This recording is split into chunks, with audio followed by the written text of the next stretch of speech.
Welcome back to FURYCAST. First, make sure to like this video, subscribe, and of course, smash the bell for notifications. And don't forget to sign up to the mailing list for my new graphic novel, The Gentleman's Guild. Sign up now. The link is in the description. What do a Navy SEAL, outlaw motorcycle clubs, and Brazilian Jiu-Jitsu have in common? The answer is my guest today. He's a Navy SEAL, former pastor. He's also a black belt in Brazilian Jiu-Jitsu under the legendary Relson Gracie, and he currently holds the office of National President for the Outlaw Motorcycle Club, Christians MC. Today on FURYCAST, I welcome my new friend, Chingon.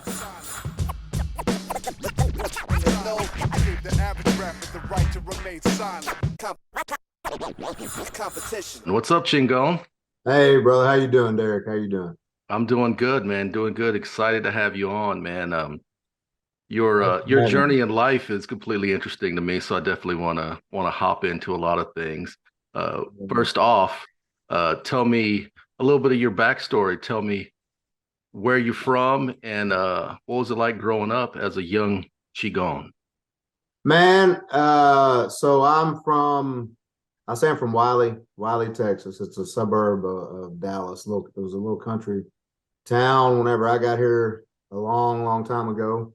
And so, I moved here when I was about 10 years old, man. I graduated high school and played football, played all the sports, when I was growing up. Did a lot of fighting. Actually, I boxed a little bit when I was a kid, and I got into a lot of martial arts. And then did that stem from you just being like a rough and tumble kid fighting, getting in, neighborhood fights? That happened often when I was a kid. Yeah, it did. It was, it was another sport really around here, and well, people don't realize back in the day, I'm assuming you and I are close in age, but like being the toughest kid in the neighborhood was a big deal.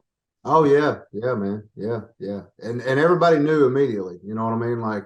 Like you knew where you stood on the totem pole. And so actually, it's funny because literally when I moved to Wiley, it was a fight after a fight after a fight. It didn't matter of fact, I got here in the summer, and we had Little League football tryouts, and man, it started right then, and so, but the cool thing was most of the guys, I think all the guys actually that picked fights with me early on, we ended up being great friends, almost immediately after the fight. So that's another common thread in people our generation. I think pretty much every generation up until probably your and I generation, I'm assuming you're Gen X, and it was such a common thing to meet a couple guys, they're best friends. Hey, how'd you guys meet? We got in a fist fight.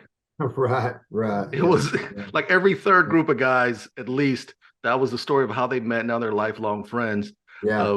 And I worry sometimes that we're taking that opportunity away from kids. I know, you and I both teach martial arts professionally. I'm sure we both focus on anti-bullying and whatnot. But sometimes as a kid, you got to get out there and get punched. Yeah. Hey, I actually told a parent one time, kid, so fast forward a little bit and we'll come back, but I was a children's pastor for about 8 years. And I actually had a parent that was the brother-in-law and sister of the pastor of the church that I was on staff at. And they had a kid in my children's ministry, and he came up to me, and he was doing some karate or some kind of self-defense stuff, but he was getting bullied at school, and his parents wanted to hear my opinion on whether or not he should fight back, and wanted the kid to hear whether or not he should fight back. And I told that kid, I said, hey, look, I said, it's not only should you, defend yourself, but I said, it's your responsibility to defend yourself. I said, and for a couple of reasons, this kid was probably fourth grade, and we're having this conversation in church, and I told him, I said, look, because here's what's going to happen. If that kid keeps bullying you, then essentially you're training him to prey on the weak. I said, and that kid, I said, you're doing him a disservice. I said, because that kid's going to keep growing up and keep bullying people until he runs into somebody like me, and he's going to try to bully me, and I'm going to end up killing him. That's a bad situation. Yeah. And you know what I mean? I said, so when you punch this kid in the mouth, when you stand up to this bully, you're going to train him and possibly save his life, possibly keep him out of prison. And I told him, I said, and y'all will probably end up being good friends. So yeah, man, it's. I agree with you 100%. So Absolutely. Now, so let's go back. Let's rewind, like you were saying. So, you said you got into a few different styles of martial arts. What were those martial arts as a kid? I'm assuming Taekwondo was pretty ubiquitous back in the day. right, yeah. So the first boxing was the first. That was the first martial art my dad got me into, and I loved it. And then my mom and dad were divorced, so then I was with my mom, and I think it was like just pure American karate or American karate, and then Which is usually Taekwondo. like a Taekwondo blend with Japanese Yeah, Japanese Korean blend usually. yeah, and so then there was a guy opened an academy in Wiley, and uh, man, it was Taekwondo, but like it was a hard style, like what they called in the old days the full contact karate, That's and what I came up in the old ITF style, the old yeah, yeah, you get yeah, cracked ribs, broken noses. You'd get all yeah, that in a class. right, right. So I did that, and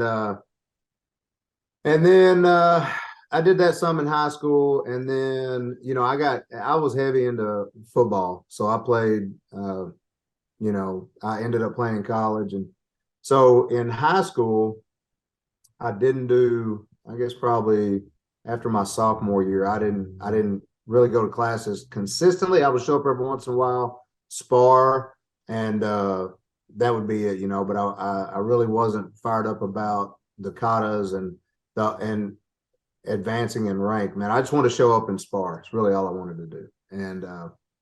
And then as far as martial arts goes, uh, when I graduated, I got into kickboxing. I had a few kickboxing fights, sanctioned fights. I fought for a couple titles or whatever. And then That was like the American kickboxing style, like the right, PKA kind of. right, yes, sir. And then when I was in college, I went back to boxing and fought Golden Gloves. And then uh, I was boxing whenever I decided that I wanted to go in the Navy and do that thing. And so then when I got in the Navy, I did the SEAL Team Hand-to-Hand Combat System program, whatever. And I got stationed in Hawaii. And that's when, so rewind on this, that we're talking mid 80s to early 90s. So that was when the Gracie Challenge came about. That was when, the article in Playboy, Orion had the article in Playboy magazine, the open challenge match for, $50,000 or The beginning. $70,000. Say again? The beginning. Yeah, at the very beginning. And so I had read about that the Gracie family and the Gracie Challenge prior to going in to the military. Man, as a matter of fact, I remember, back then reading about it in the back of Black Belt magazine. And I'm like, Gracie's like, I'll fight these guys. You know what I mean? Like, what is this?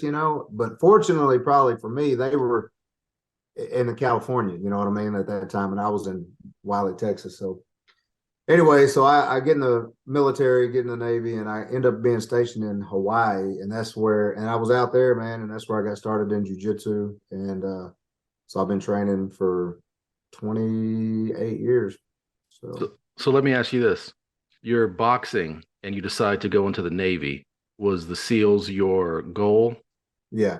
And let me ask you this as well, because it's to the average person, the average person has to motivate themselves to go to the gym every day, right? Right. And then there's the human beings that go at 17, 18, go, I could be a SEAL. What gave you that desire? Was that just God birthed that in your soul, or was there something that happened that made you want to go that route? So long story short, I think it was a nature and nurture deal, because I think my father was a Force Recon Marine in Vietnam, which was their special operations unit at the time. And, my granddad before that was you know, he was an Army infantry guy in World War II. And so, but honestly, I never intended on joining the military, and I was playing football in college. And literally, this is how it went. I was playing ball. I thought I was tired of playing ball, and it was nonsense. But I lost my mind and thought I was tired of playing ball, so I quit playing football. And I looked around. I was like, okay, well, I'm a warrior. Where are the warriors at? We're the best warriors on earth. And so I started researching the different branches, special operations units. And through, you know, I went into each office and talked to the guys, and that whole story could probably be another podcast. But So you looked into like the Green Berets and right. Yeah. I went into each office and said, hey, I'm interested in your special operations unit, and I'd let them tell me about theirs. And then I had heard that the SEAL teams were the best or whatever. And so then I would ask each one of them about the SEAL teams. And at the end of the day, man, I settled on the teams. So, but that was it. It wasn't a big, long, you know, I didn't plan on, I grew up playing war and all that all the time. But my plan was to play football forever. And and then it was just a spontaneous decision.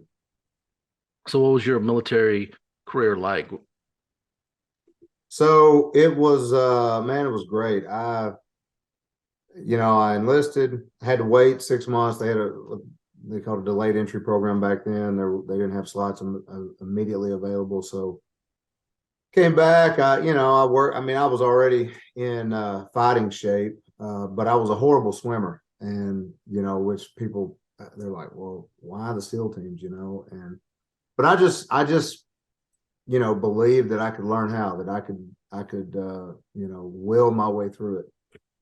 And so, man, I went and honestly, everything just worked out well for me. So it was a different pipeline back then. It was not as direct as it is now. It was pretty direct though. I went to boot camp, then I had to go to a regular Navy school. They would make you go to a regular Navy job, get a regular Navy job before they let you go to SEAL training, so that when you quit SEAL training, you had a job. And so, what was your job?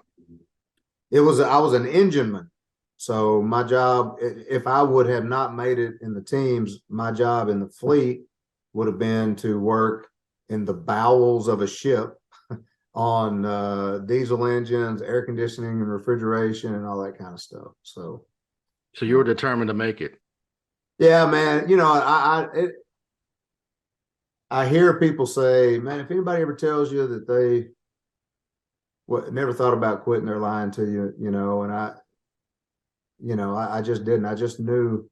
I went there with the mindset that I was either going to break, they were either going to have to kill me or break me, you know what I mean, or kick me out, because that was going to be the only way that I didn't end up in the SEAL teams. So that kind of, and I don't want to jump ahead too far, but that's the kind of mindset you have to have when you start BJJ to make it to where you've made it as a black belt. You have to have that. I don't care what happens. Right. I'm rocking with this to the very end. So you were stationed in Hawaii, where Relson was. Right. And how'd you end up checking out his school? Because I imagine Relson's a character. We could probably do 3 podcasts just on you hanging out with Relson. I've heard him tell stories just in videos. I've watched him just tell stories about Brazil and street fights. I'm like, oh my Lord. Oh, it's crazy. I mean, it's the stories you've heard of Relson. There's 2, it's funny you mentioned that. There are 2 things I can tell you that definitely don't let you down in the experience. Like you hear about it and then you experience it, and it's everything and then some. One of those is SEAL training. I mean, you go to Bud's, man, and you hear all these stories, and it lives up to the reputation. Another one is Relson Gracie. Whatever stories you've heard about him, they probably pale in comparison to the reality of it. And it doesn't matter what type of story you heard, it's an understatement, if anything. So, but yeah, man. So I was at my team, and I had been there, I don't know, a couple of months or something, maybe. and it was a Friday, and we were finished working, and we were at the command, and I'm walking across the command, and I see a buddy of mine who had been there. He got there a few months before I did, and I was like, "Hey, man, his name's Justin Cali. Shout out Justin." And Justin, he's a stud, man. Brutal guy. And I said, I was like, "Hey, man, what do you got going on tonight?" It was a Friday, and he's like, "Man, I'm gonna go train jujitsu." I was like, "Jujitsu, like Brazilian jiu-jitsu?" He said, "I said Gracie jiu-jitsu." And he's like, "Yeah." I said, "Where are you going to train at?" He said, "At the University of Hawaii." He said, "Relson Gracie's out here, and he's got class tonight and another night, whatever." I'm like, "Bro, like, I've been wanting to train with these guys since high school, you know?" And I said, what do I do, man? So he told me, "Hey, go down here to this martial art, get a judo gi, and then show up." He said there's like a 200-person waiting list to train with him, but since you're in the SEAL teams, you know, he'll probably, you know, let you cut the line, so to speak. And so anyway, that was probably around noon that Friday, right? So I went and got a gi, showed up, went there, and I go up to the desk, and you paid cash, like $8 a class, you know what I mean, back then. And I'm in line. $8 to train with Relson Gracie. Yeah, man. And I get in line, and I get up to the desk, and she's like, "I'm sorry, you know, we don't have any more openings." I said, "Hey, listen," I said, "a buddy of mine, Justin, trains here, and we're both in the SEAL teams together." And she's like, "Oh, yeah, okay." You know, so they had a deal where, and Relson is like that, man. Like, Relson wants to train people that are going to use it in the real world. You know what I mean? Like, I mean, you know, that's 1% of his student base, but if he knows, like right now, he's on this big kick to try to get us to train the Secret Service and all these people. And so anyway, I started training, and it's funny because once I was in class, Justin sees me. He's like, "Scott, what are you doing here?" I was like, "Bro, I told you I was going to be here." He's like, "Yeah, but everybody says they're going to come and train, and they never do, you know." Still true, like, isn't it? That's still yeah, true. it is still true, man. It is 100% true. And so that's, man, we went in there and started trying to kill each other, you know. So Now, how that's many how I people got. were in this class? And what year was this? That was the end of 94, end And of so 1994. yeah, so what me and you might be the same age because I was just like a year out of high school at Yeah. that I'm time. 52. I'm Okay, 52. I'm a few years behind you. Yeah, Yeah. I'm a few. But when I went in, I was 22 when I went in the Navy. Okay, yeah, you So weren't I'd already 18. I'd Gotcha. already been in college for 4 years and all that. So, So how many people were in this class? man, yeah, there were probably, if I had to guess, I'd guess between 50 and 75. So pretty big class for Yeah, back then. For jiu-jitsu at that time, that was a huge class. yeah, and yeah, because there was hardly any notoriety. Matter of fact, that was, you know, that was pre-internet, that was Pre-UFC. pre-cell phone, that was pre-email, I Well, think. UFC had just happened in 93, right? So Yeah, yeah. yeah, you know, and so that was all flyers getting stapled up on telephone poles and word of mouth, you know. So I do a shout out to that in my movie. I don't know if you know I made a movie, Lion Killer Jiu-Jitsu movie called Lion oh Killer. no, man, right on. Yeah, I'll send you the link. This is the poster behind me. Okay, hey, But I've done a movie. I've done one, what couple what actually. what movie were you in? It hadn't been released yet. It's supposed to be released in February. The most recent was called The Channel, Hmm. and it stars Max Martini, Really, I love Max Martini. Clayne Crawford, and you know, a couple other guys, Lens Edwards, and a couple other guys. What they have you doing in it?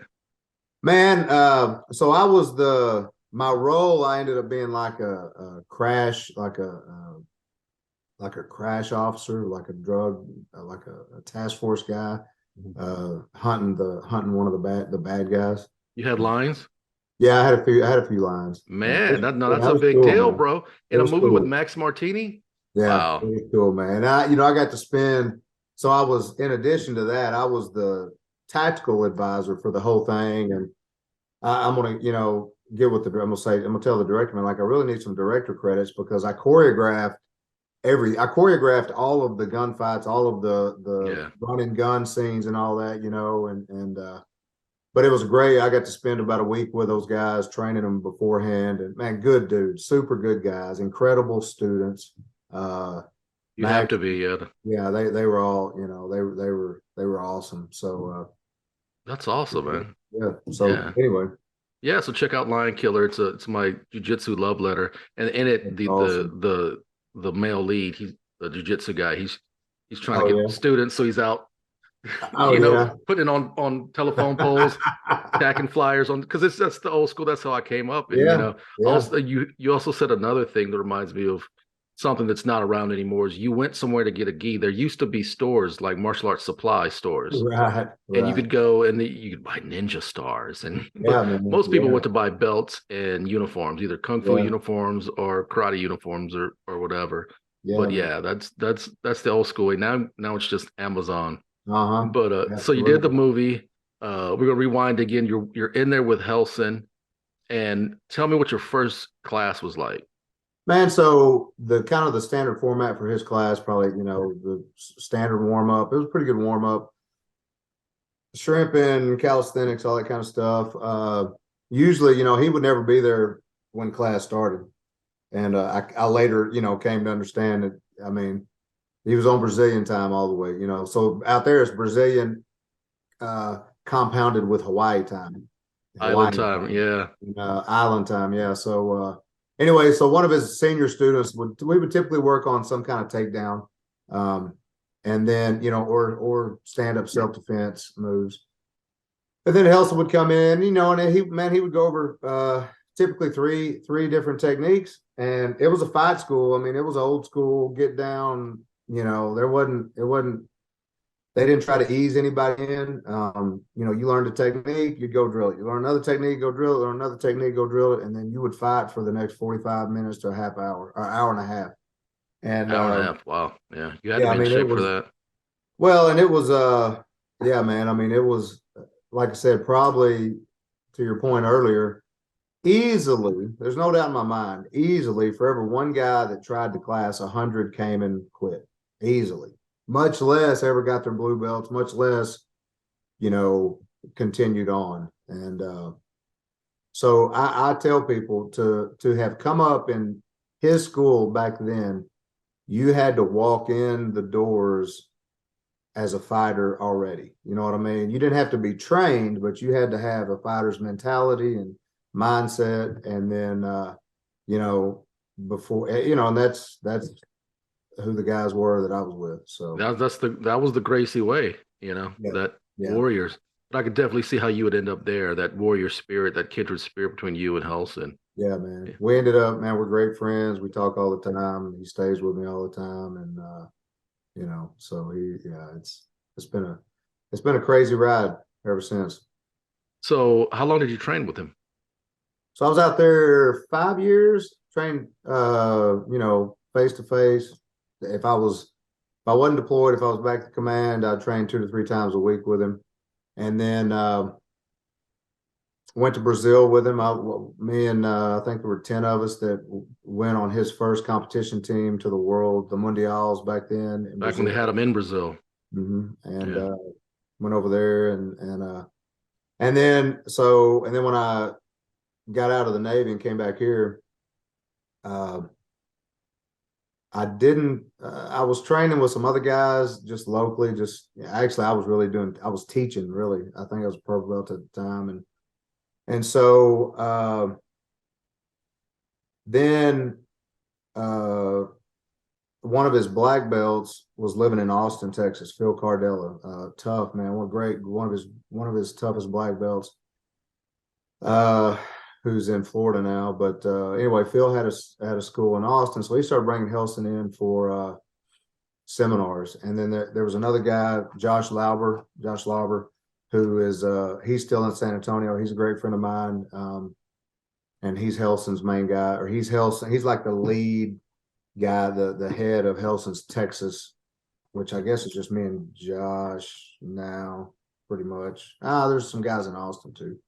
But anyway, so Helson started coming in for seminars, And then he would come in for a week seminar, and man, I would go and I would just travel with him wherever he went. You know what I mean? Like so at a certain time, he had an association in Tyler, Austin. I had one up here, San Antonio, and so for a week or 2 weeks or whatever, I would just drive him and travel with him, and so you were a purple belt at this time. Right. And you would just soak up that knowledge of it, right?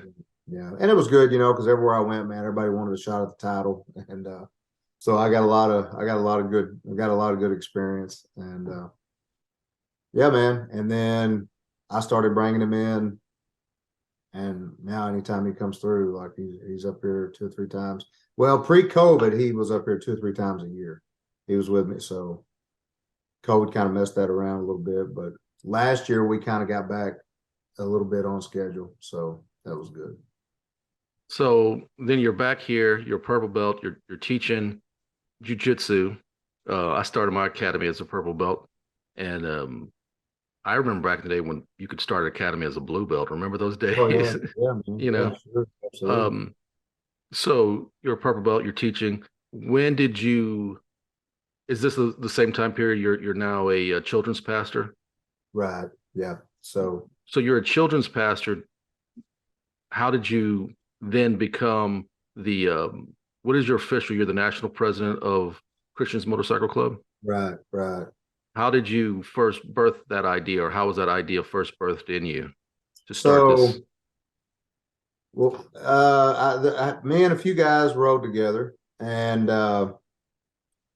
basically, I had been exposed to the MC world as a kid, and then a little bit again when I was in the SEAL teams, and I just had always said, man, like I'm going to start an outlaw Christian motorcycle club one day, and I would say that to different people that that rode, but there was just never the opportunity. You know what I mean? When I was in college, obviously there wasn't an opportunity. I was playing ball. Then when I was in the Navy, there wasn't an opportunity. I was doing the SEAL team thing.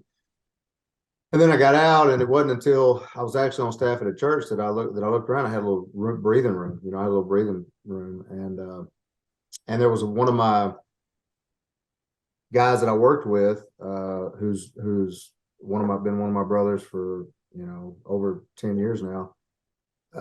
I told him, I was like, hey man, I said, I'm going to start an outlaw Christian motorcycle club. And I said, I'm going to start an outlaw motorcycle club called the Christians. And I said, are you down? He's like, yeah, I'm down. And he's a very quiet, unassuming guy, but he was a 82nd Airborne guy. And, I mean, he's a righteous brother, 100%. And so anyway, got a hold of a guy that was a member of the Dominant 1% Club here in Texas at the time, and got talking to him, about how to do things in a manner that would show respect to the community, and be welcome. And I told him, I said, we want to be an asset to the club community, and I want to be by this time, my motivation was to create a club for rough Christian men to experience the type of brotherhood and discipleship that I had in the SEAL teams, and brotherhood and camaraderie, and then also to disciple each other, like we had in the SEAL teams. And it's, guys who may or may not sit in a Sunday school class, guys who may or may not even know Jesus at the time. And so that was the motivation. And then, man, we just started riding, putting in our time, and that's how it got started. Now, you hit on something that I was going to ask, which you sat down with the dominant MC in the area, and got the quote unquote the blessing to start the club. Is that correct? Right. Yeah. And so you guys started riding. Were you a 3-piece patch from the beginning, or? No. So we, the name Christians, obviously, throws people off, because that immediately makes people think that we're a Christian motorcycle club or that we are a Christian motorcycle ministry. And neither of them are true. We're a motorcycle club, an outlaw, quote unquote, outlaw motorcycle club that happens to be made up of Christian men. And when I tell people that, they don't understand it. And the best way I can explain that is whenever I was in the SEAL teams, one of my platoons, out of 14 guys, there were probably 12 of us that were Christians. And that was not a Christian SEAL platoon. It was just a SEAL platoon that was made up primarily of Christian men. And the club is the same way, with the exception that everybody in it is a Christian. And so, but we're not, you know, our bylaws, like our mission is not to do ministry events. Now, we minister to people all the time, you know, just on an individual basis, just because of relationships. You know, if we're somewhere, matter of fact, I would argue that we have more opportunity for that than most quote unquote Christian motorcycle clubs or ministries, because the guys who really need ministering to relate to us and are more comfortable with us than they are guys in motorcycle ministries. And that, again, I don't want to pigeonhole everybody. You know, there's no absolutes, but I mean, that's been my experience. So, so when we started, and they wanted, man, y'all could do this, you could do that, you could, you know, put a 3-piece, but I'll make it one patch, and you know, you can put an MM on there right now for motorcycle ministry. And we just said, hey, look, here's the deal: we're not a ministry, and we're not a riding club. They wanted us to put an RC for a riding club, or, you know, I said, we're not a riding club. We're a motorcycle club. I said, I understand you don't know that yet. Excuse me, but you will know it. And so we pushed hard for, you know, obviously, I mean, you don't know anything. We pushed for a 3-piece patch, but I knew that wasn't going to happen, peacefully anyway. And so we were able to, you know, kind of go back and forth, and we ended up with a top rocker, Christian's top rocker. And we were already riding around with a shield, and we had like a Templar shield and Christians. But we ended up with a backpack, the rocker, and then the current center patch that we have, and which is a Templar. And so no bottom rocker, no cube of any kind. And, you know, and then we just gradually worked from there, you know, ended up, and there, we were the first in on a lot of fronts, right? Like we were the first, well, anyway, I'm not going to talk, but at the end of the day, we went from that to a territorial bottom rocker, and then an MC cube, and then a Diamond 13, and then another territorial rocker, and then ultimately to the final, the final territorial rockers that we rock now, that we, you know, and that's where things went sideways, and it is what it is, right? So. Can we speak about sideways, or you prefer not to? You know, we just there were some political things that happened, and Are you saying within your own club? No. Between us and the dominant at that time. You know, and here's the thing, man. At the end of the day, there, you know, we felt like we were supposed to go one direction, and everybody wasn't on board with that. And you know, at the end of the day, man, we answer to him and nobody else. And so we've been doing our thing ever since. And it's been the best, you know, and it wasn't, obviously, there was a lot of prayer. We prayed about it. There was a lot of, and so ironically enough, when you follow God's lead, man, like it ends up being the best decision you ever made, right? So. True. So the Christians MC is Outlaw Christian Motorcycle Club, with the Diamond 13 patch. What was the process of getting the Diamond 13? Now, that's a clear distinction between you guys and other Christian motorcycle clubs or motorcycle ministries, is you are a Diamond 13. Can you explain what the Diamond 13 is and the process of how you guys got that? Well, so it was particularly more you know, more of a separated situation whenever we earned ours than when people are getting them now, man. And I know that sounds crazy, but at the bottom, at the end of the day, we were the first one. We were the first club.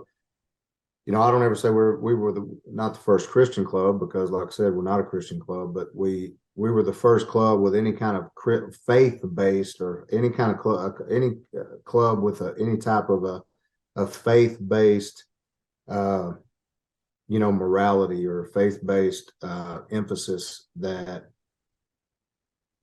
ended up with a Diamond 13. And so essentially it was this, without all the little details, essentially it was, we proved to people that knew us that we were serious about this life, that we were serious about, you know, motorcyclism, that we were serious about backing our brothers up, and, you know, and really, I mean, that's how you really earn it. You know what I mean?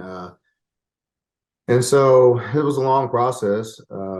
No criminality involved. You know, that's a misconception. You know, we're not all outlaw clubs are criminal clubs, and so we're not a criminal club. I mean, I mean, that doesn't mean that we are always following the letter of the law, but we're not, you know, running guns or drugs or hookers. You know what I mean? Like, we're not doing any kind of, you know, none of our guys are criminals. So Now, do you guys consider yourselves a one percenter club, or is that different? we don't claim to be one percenters. So we don't make that claim. The bottom line is this, man, like, you know, we just are who we are. You know what I mean? And even the Diamond 13, we could take that off tomorrow and it wouldn't change who we are. And all it takes is for people to hang around with us. And you know, so as far as, you know, what we were doing at the time, and don't get me wrong, I mean, it is nice for people to be able to immediately identify, you know, kind of where you've been and what you're about. The same thing what a belt in jiu-jitsu does. Yeah. You know, and, you know, similarly, there are probably some, you know, brown belts, purple belts walking around out there that are really black belts, but they just don't have that belt on. You know what I'm saying? Patches in the MC world are the same thing. So some people wear certain patches, some people don't wear certain patches for reasons that are not obvious to, you know, the non-observant. So, yeah. But I will ask you this. So Christian's MC is an outlaw motorcycle club. How do you guys define outlaw? We do what we want. We don't, because you already said there's no criminality, so your definition would be a little different, I guess. Yeah, well, I mean, here's the thing, you know, in the same vein that there was outlaw country music, in the same vein that if you talk to any of the one percenter clubs, the same explanation they give about them being an outlaw club is going to be the same explanation we give about being an outlaw club. No one percenter club is going to get on your podcast and go, well, what does it mean to be a one percenter? Well, it means we're criminals. You know what I mean? Yeah. Every one of them is going to say we adhere to a code that's outside of society's norms, and that makes us outlaws. You know, and that's exactly where we're at. We adhere to the code of the Old West, the code of the Knights Templar. We adhere to man law, you know, and sometimes that doesn't jive with society, and we don't care. And the flip side of that is a lot of times we don't care what other clubs think.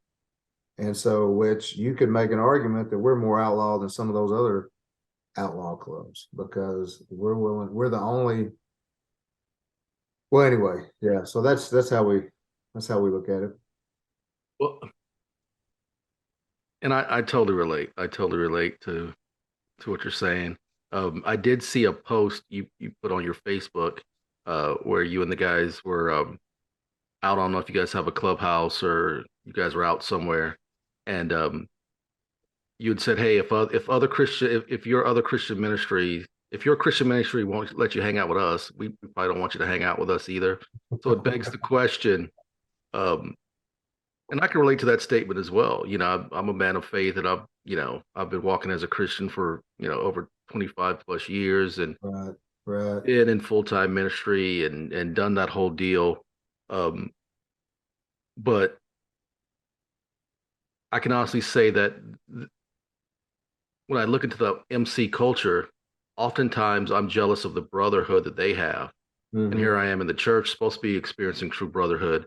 But it Hmm. seems sometimes like, man, these MC guys really have each other's back. You know what I mean? Right. Um, how have you been received by other Christian ministries? So it's funny because some of them love us and some of them don't.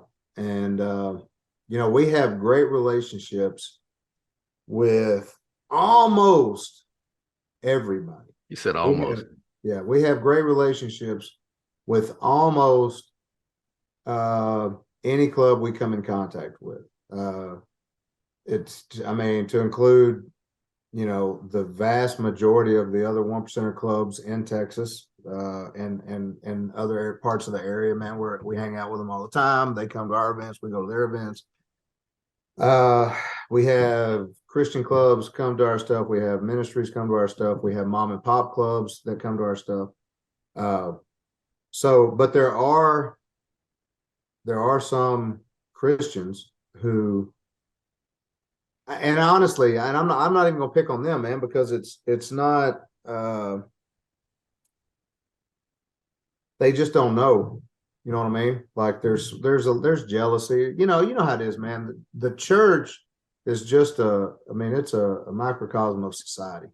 And and so you know, there are people in the church that you don't want to be friends with, that you don't like, that you love them maybe because they're Christians, maybe. You try your Yeah, best. you try, but and the same is true in the club world. There are some clubs that, I mean, honestly, if you get an honest assessment from any of the clubs that have hung around with us that we've been around, uh, when they're really, really honest, they would tell you they love hanging out with us and they love, us hanging out with them. There's one faction who, you know, uh, that are not happy with us, and it's because we did not yield to them.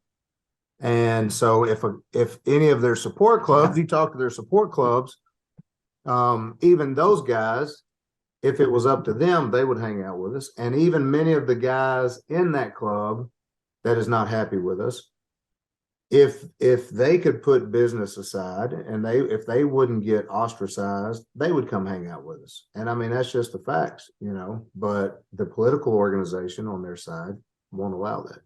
So, and the same is true in some of the ministries. So, and to my post, so I've got two posts out there that kind of allude to that. One is geared towards guys in Christian clubs and in ministries, right? And my point to those guys was this: if you say you're a Christian, but you let this other group that is corporately a pagan group, not the Pagans MC. I'm not talking about the Pagans MC. I'm talking about corporately, not a faith-based group at all, but you answer to them. If you let them tell you that you can't come and hang out with us, then I question what type of Christian you are. I'm going to question what type of Christian you are.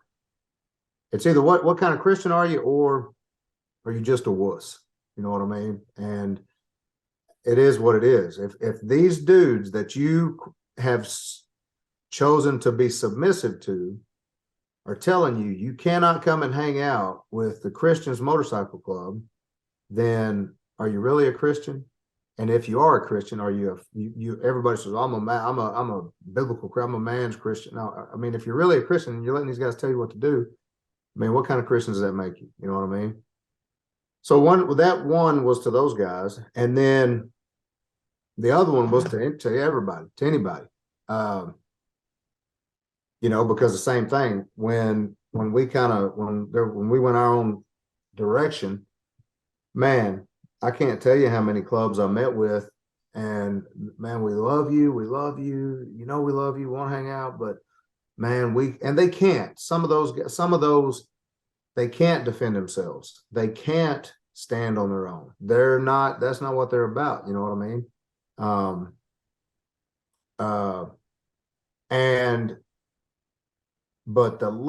And so I understand with those guys, but then like the last one I put out there, I said something like, you probably ought to show up with your hat in your hand, and show some respect.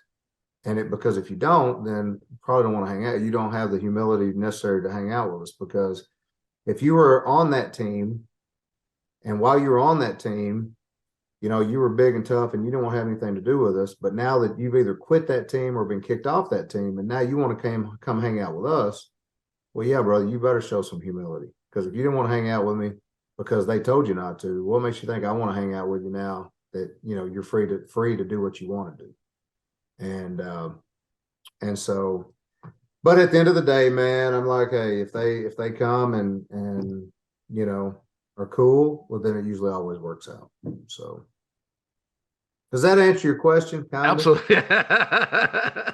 Well, you were pointing your finger. I thought you were pointing your finger at me. I'm like, holy. No. Did I mess up? Did I say something? Oh, no, I'm I just talk kidding. with my hands.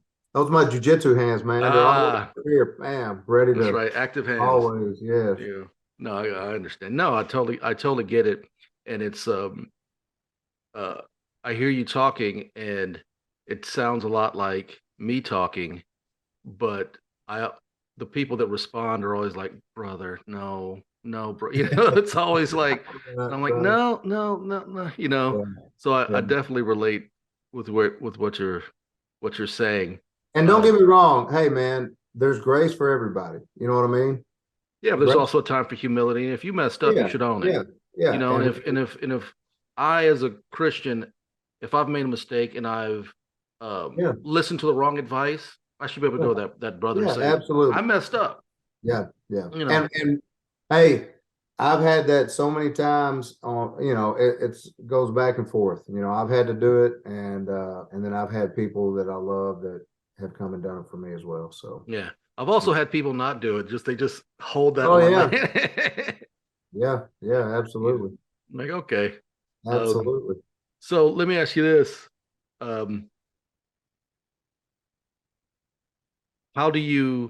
What is your prospecting?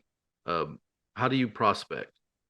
So it's a pretty long process, man, and it varies from guy to guy. There's a minimum, theoretically. Take me through the whole process. Like, how do you start? So, we have to know somebody pretty well before they're even allowed to start prospecting. So there's a hang around phase where people just come and hang out. And then there's an official hang around phase where they have said, I want to prospect for the club, right? So once they express desire that they want to begin the prospecting phase, then we decide, we start watching them then. Up until then, we're hanging out. There's no expectations. We're just hanging out. And then once they express desire to be a part of the club through prospecting, then we really start paying it. We start, we check up on them. We do background checks, man. We freaking we go visit their homes and all this kind of stuff. And then once we're like, okay, they're a potential, candidate for prospecting, then we vote on them and they become a prospect. And then once they become a prospect, on the books and the bylaws, there's a 180-day minimum, a 6-month minimum. And most guys don't patch in that time. There's a certain amount of work that has to be done. And theoretically, if somebody got that work done in 180, yeah, man, and there aren't any hiccups, then we'd patch them in at 180. But That's rarely the case. Most of the time it pushes out farther than that. And it's cool. It doesn't matter. I mean, once you patch in, it doesn't matter how long it took, you know. Now that that amount of work that needs to be done, is that club business or is that something you can talk about? Some of it is we don't talk about it, but I mean, essentially, it is just proven it's not a hazing phase. There's nothing, they're not asked to do anything illegal, unethical, or immoral, right? So it's no nonsense. It's a training phase where they're trained how to become a good brother, a good patch holder, and it's an opportunity to evaluate them to see if they're willing to serve their brothers in the club.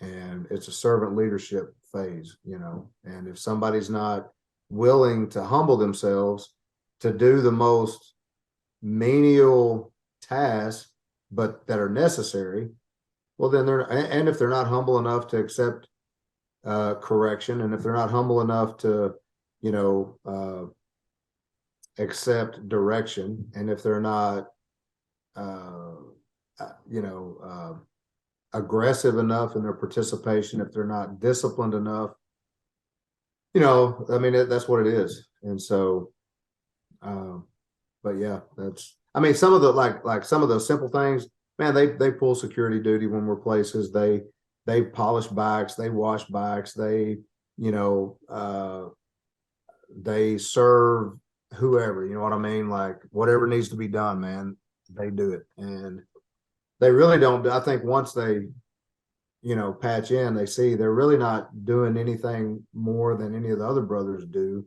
on a regular basis. Just in the beginning, that's primarily all they do. You know what I mean?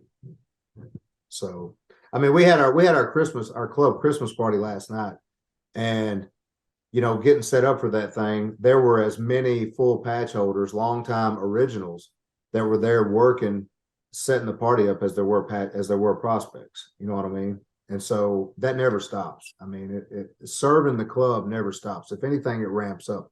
It looks differently sometimes, but as far as the intensity and the servitude, I mean, that never goes away, you know? It sounds a lot like being a Christian brother.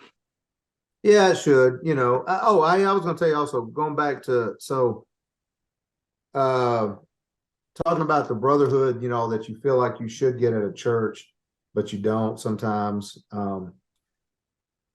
You know, and I use this analogy back. I use this analogy talking about jiu-jitsu. But it holds true with motorcycle clubs as well, right? But the jiu-jitsu analogy was this. I was one of my buddies, actually one of my students.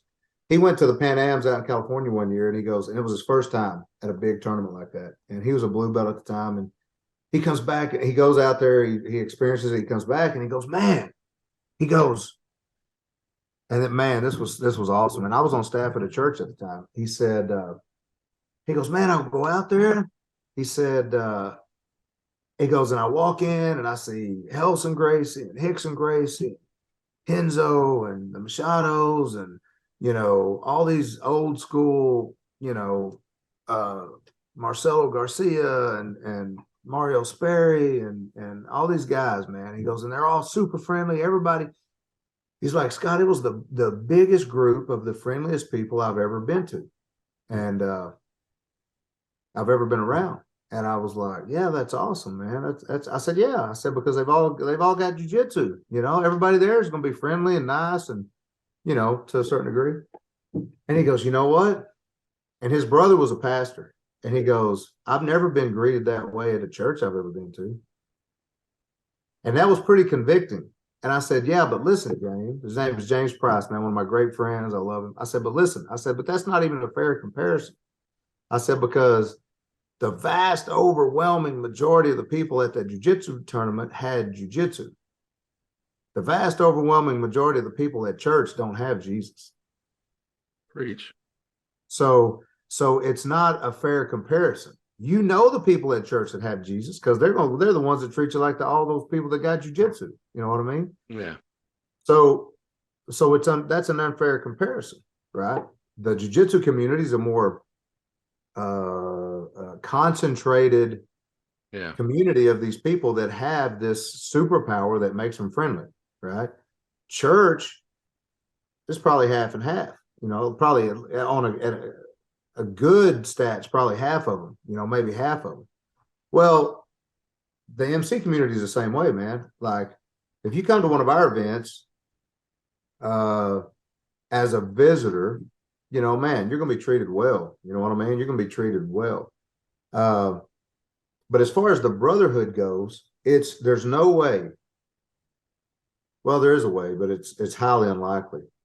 The difference in why you get the Brotherhood and the camaraderie that you get out of our club, but you don't get that in the church, is because we suffer together. We face danger together. We sweat and we bleed and we cry, all that together. And you don't do that in your Sunday school class. You don't do that on Sunday morning. Ain't no suffering going on in church in Texas on Sunday mornings. You're in an air conditioned building and all this, you know what I mean? Like, and in order to experience true brotherhood and camaraderie, you have to suffer together. And that's the part people don't get. And that's why things like motorcycle clubs and sports teams and military units and, mission, now, hey, man, you go on mission trips, you build a different kind of bond, particularly if you go on a mission trip and you're working under austere conditions. You know what I mean? You build a different kind of bond than you do just meeting together in your men's group on Sunday morning or Wednesday night. And that was part of the genesis of the club. I knew that. I knew that from sports. I knew that from the SEAL teams. As a matter of fact, the first, when I started teaching jiu-jitsu, I was actually teaching class a couple days a week at the church I was on staff. And it actually, that one was called the Strategic Leadership Development Group.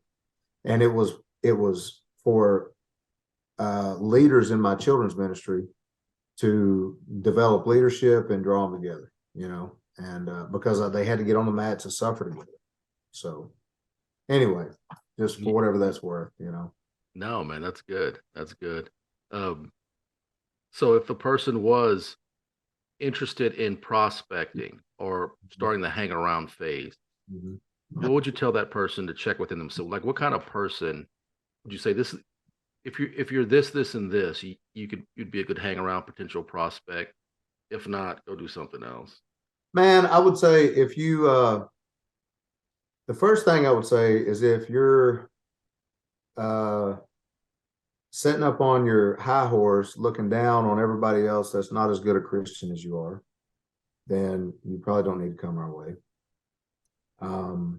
If you are somebody who loves to ride motorcycles, then, hey, man, come hang out with us. If you're somebody who enjoys being around genuine, authentic men, those are the kind of guys that we want. Man, other than that, we've got all kinds of guys. There is a common thread. We've had a few guys that have come in. It's funny. Part of the deal in the club is, man, we want the club to make us better men, better husbands, fathers, brothers, warriors, better Christians. And, one of the things that I began preaching early on was, hey, man, you got to get better, right? Like, if you don't know how to shoot, you need to learn. I teach combat shooting classes. I'm like, if you don't know how to shoot, you need to come learn how to shoot. If you don't know how to fight, you need to come learn how to fight. Don't walk. Just being a big fat biker doesn't make you tough.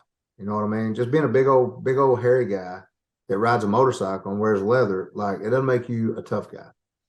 And so if you really are, in a perfect world, all we would ever do is ride our motorcycles and have fun, hang out, drink a few beers if that's your thing, and just socialize. Like, literally, that's all we want to do. But the reality is we live in a volatile world, and we live, the circles we run in, there's always a chance that you have to defend yourself or defend your brother.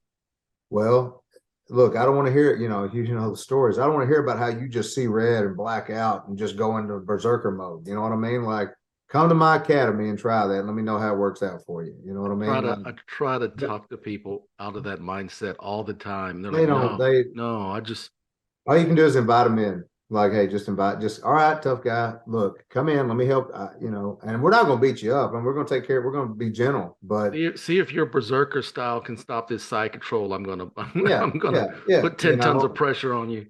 Exactly. And so, well, the same is true, man. Like, if you're out there riding with us, we want guys who can handle themselves, and we want guys who are interested in getting better, man, who are interested in getting in better shape, who are interested in getting stronger, interested in getting fitter, interested in developing themselves to be better disciples. And now everybody in our club, is not at the same standard. We do have a lot of guys, man, that are, dangerous humans, but they all didn't start off that way. You know what I mean? Like, there was when we started the club, there was one other guy besides myself in the club that trained in jiu-jitsu. And now, man, like, there's a bunch, and if they don't do jiu-jitsu, they do something, So yeah, that's really, we're looking for somebody who high character people, honestly. Do you have to ride a Harley? You don't have to ride a Harley to patch in. You have to ride an American bike to patch in. You can start riding with us. You could even start prospecting with us if you have any kind of cruiser bike, a cruiser motorcycle, but you're not going to patch in on anything other than an American bike. So. And do you have to be a Christian? Theoretically. Now, I'll say we've had people who've started the process as non-believers, but we just feel like, man, and we'll tell them straight up, if somebody came to us and said, man, I'm either on the fence or I just don't believe. They hang out with us. And they know who we are, and we don't hide anything, if they still want to start the process, then we'll let them start the process. But we just don't think that you can hang out with us and observe what you're going to observe and see how God's hand is on us and remain a non-believer. You know what I mean? So, man, yeah, that's awesome. How many chapters do you have? Man, we got several out of state chapters. Honestly, so we got them in north of us, way west of us, northwest of us. So there's several. Anything in the Houston area? I saw you guys did a ride to Houston back. Man, we don't have a chapter in Houston right now. We had one of our great brothers down there that was building a chapter, and he actually died on his bike. And you know what? He's the one guy. His name is Oso, Christian Oso, gone but not forgotten, man. He's such a stud. So he came in. He had been a member of another pretty prominent Christian motorcycle club, and when he came in and he started hanging, that club went defunct in Texas. They got shut down, and anyway, whenever he came our way and he started kind of seeing the culture that we had, he came to me and he said, hey, he said he had never, so many men, like we don't have mentors growing up. And also did not have he didn't have a mentor in his life to teach him how to be a rough guy. You know what I mean? And so, man, he lost 100 pounds. He started taking a legitimate walk down a warrior's path once he became a member of the club. And man, we miss him so much. He died a little over a year ago, almost 2 years ago. And just a stud, man. But he's the first guy that came. He just came to me and said, hey, man, he's like, I've never had this. He wasn't an athlete. He wasn't an outdoorsman. He wasn't a martial artist. He wasn't any of that, so he wanted to be. And man, I'm gonna tell you, he became one, man. And he was a Christian of the biblical model, and which, by the way, I'll just take this opportunity to say the guys in my club, I believe, are a more accurate representation of what biblical Christians, like from the Bible, disciples. I think our guys probably more closely resemble the disciples than most of what people would identify as what the disciples look like, and I know that's probably not news to you, but there's a lot of people out there and I think that's one of the problems a lot of people have with kind of, biblical Christians. So yeah. What's next for Christians MC? Man, right now we're growing. God's blessed us. We're probably, it's a slow burn, but it's a fast, slow burn in terms of growth. There's a lot of discipleship going on. We've got guys all over the country that are probating or prospecting or building chapters. And so, we're just right now it's kind of spreading the wealth as far as that goes. And it's just a constant, we are in, I just wrote something about this yesterday, as a matter of fact. To a man, we all are in a constant state of earning our patch every day. And, the Reader's Digest version of that is when I was in the SEAL teams, we had a saying, earn your bird every day. Every day you had to prove that you deserve to wear that trident, the Naval Special Warfare insignia. And even though you've already passed what they say is the hardest training in the world, even though you're one of the most highly trained guys, you just got to still earn your bird every day, man. You got to show up to work every day. You can't rest on your laurels. You got to keep getting better and better and better and better and better. It's like the jiu-jitsu journey, you don't start off a black belt, man. You start off a white belt and you got to keep walking down that path. Well, the same is true in special operations. The same is true in the MC in our club, right? Like I should be a better brother today and a better patch holder today than I was 10 years ago. The only way that happens is with intentional effort to earn my patch every day.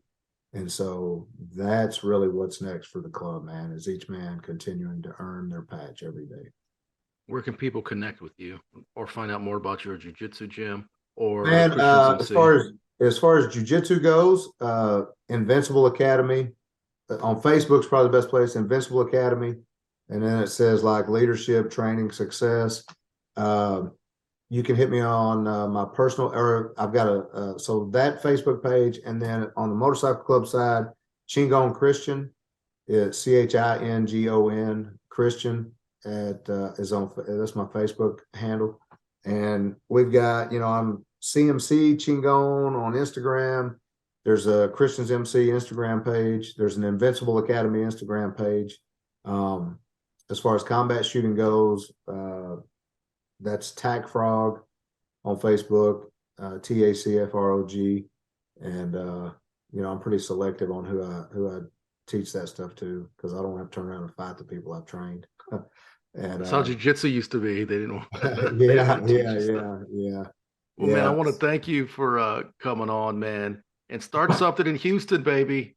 Hey, all it takes is one guy, the right guy. That's all it takes. So that's right. Hopefully we'll make it happen. Awesome. Well, I appreciate your time, man, and God bless you, man. Hey, Derrick, thank you, buddy. God bless you. We'll see you later. That's a wrap for today's show. I want to thank Chingon from Christians MC for donating his time and dropping knowledge on us about his Outlaw motorcycle club, Christians MC. Make sure you follow him. His links are in the description. Show him some love, and make sure you show your boy Derrick Fury some love by joining the mailing list for my new graphic novel, The Gentleman's Guild, art by the great Ebi Canales. That's right, Ebi Canales is doing the art for The Gentleman's Guild. The link to the mailing list is in the description. And don't forget to watch Lion Killer my debut feature film. That's right, I made a movie. It's called Lion Killer. It stars Regina Ting-Chen, who's currently on season 4 of Stranger Things. You can watch it at Amazon Prime, Tubi TV, Freevee, the Roku channel, or you can pop on over to the YouTube channel called V Movies. And thanks for watching this episode of FURYCAST. That's all for today's show. I want to give one more shout out to Chingon and Christians MC. See you guys next week. Till then, peace.